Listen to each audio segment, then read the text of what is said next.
সালাম আলাইকুম। রাজনীতির আকাশে একটা গুমুট ভাব ধরেছে।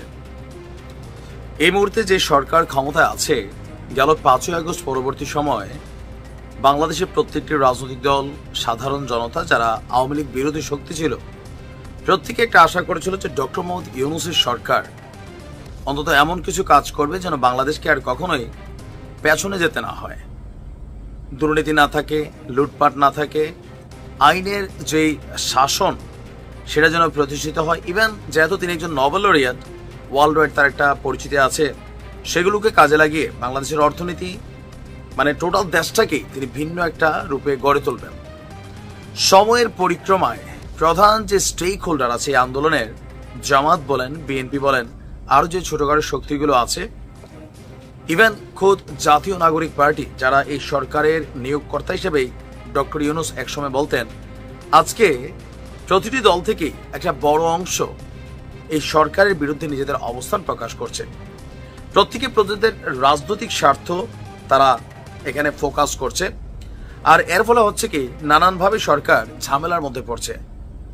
আর বিভিন্ন সময়ে আন্দোলনকে কেন্দ্র করে সচিবালয়ে, তারপর প্রধান উপদেষ্টার বাসভবন অভিমুখে, বাসভবনের সামনে বিভিন্ন জায়গায় সভা সমাবেশ আমরা দেখছি সংগঠিত হচ্ছে। পুলিশের নানান বাধা, ব্যারিকেড, বিপত্তি এগুলোকে সরিয়েও মানুষ ডক্টর ইউনূসের বাসভবনের দিকে প্রবেশের চেষ্টা চালায়, আর তখন পুলিশকে লাঠিচার্জ করতে হয়। ইভেন সচিবালয়েও একবার আমরা দেখলাম যে দৌড় দিয়ে একটা গ্রুপ ঢুকে গেল, সেখানে ছাত্ররা আবার আইসা এখানে পরিস্থিতি শান্ত করতে হলো। এই টোটাল পরিস্থিতিকে শান্ত করার জন্য বা এমন ঘটনাগুলোর যেন পুনরাবৃত্তি না ঘটে আমাদের একটা সিদ্ধান্ত নিয়েছে ডিএমপি। কেউ কেউ বলছেন যে এই মুহূর্তে ডক্টর ইউনূসকে ভয় পাচ্ছেন যে তার বিরুদ্ধে কোনো দুর্বার আন্দোলন অথবা বড় কোনো একটা ঘটনা ঘটতে পারে কিনা। কথিত আছে যে শেখ হাসিনার একটা ভীতি ছিল সেনাবাহিনী নিয়ে অলওয়েজ। তো দিন শেষে তিনার যে পতনের একটা প্রধান মূল কারণ হচ্ছে সেনাবাহিনী তার একদম শেষ মুহূর্তে জনগণের পক্ষে তারা অবস্থা নিয়ে বসছিলেন, যার কারণে শেখ হাসিনা সরকারের পতন হয়েছিল। ফাইনালি কেউ কেউ কানেক্ট করার ট্রাই করছেন যে সেনাবাহিনীর মাধ্যমে তার পতন হয়েছে। তো এই মুহূর্তে ডক্টর ইউনূসের আসলে কিসের ভয়?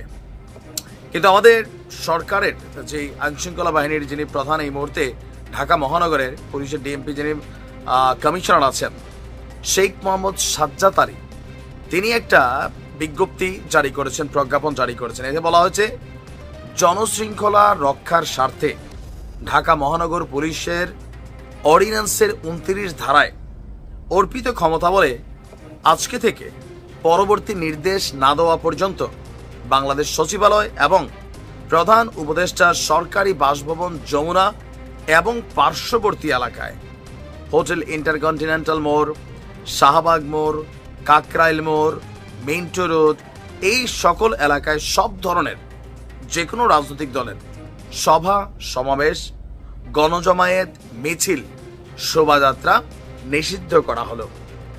এর আগেও আপনার একটা নিষেধাজ্ঞা জারি করেছিল আমাদের ডিএমপি, কিন্তু সেই নিষেধাজ্ঞাকে উপেক্ষা করে মিছিল মিটিল করছিল আপনার আন্দোলনকারীরা।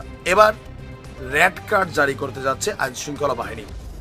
বলে দেওয়া হয়েছে যে এই নিষেধাজ্ঞা অমান্য করে সেইখানে যদি কোনো ব্যক্তি, দল, বিশেষ গোষ্ঠী যারাই কোনো ধরনের জমায়েত, মিছিল, মিটিং, সমাবেশ করার ট্রাই করে, তাহলে পুলিশ সর্বোচ্চ শক্তি প্রয়োগ করে ছত্রভঙ্গ করবে।